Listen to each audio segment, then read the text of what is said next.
taona 420 sy 2000, miditra amin'ny taona 2020 sy 2000 isika.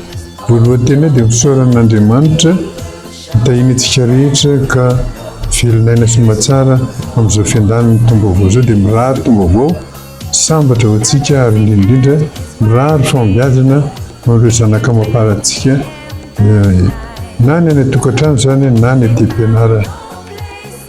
Dia manararoatra ihany koa izao fotoana izao isaorana ireo mpiara-miasa rehetra nanatanteraka ny asa fanabeazana misahan ny vondrom-panabeazana SEM.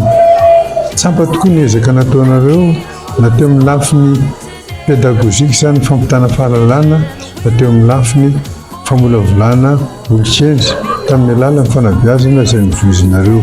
Makasitraka indrindra tompoko.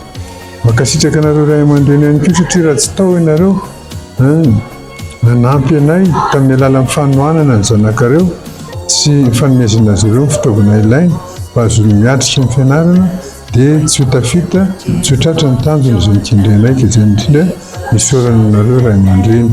Isaorany indrindra ihany koa eto ny mpampianatra mazava ho azy izay antoky ny fisiany ny fampianarana toy izao.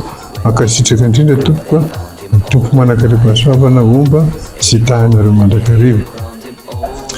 Farany fa tsy ny kely indrindra dia misaotra anareo mpianatra indrindra nampiseho fahendrena satria rehefa natao ny jery faobe dia tsy nisy olana firy na indrindra ny telo volana voalohany iny fa tanora malagasy endry no nampianaranay ka tsy nanano sarotra izay tamin'ny fampitana fahalalana. Izany indrindra no isaoranareo eto rakiza dia mirary ianareo ho tafita amin'ny fianarana izay ataonareo ary ho tafita ihany koa amin'ny fiainana amin'ny lafiny rehetra. Misaotra indrindra tompoko voninahitra n'Andriamanitra izay.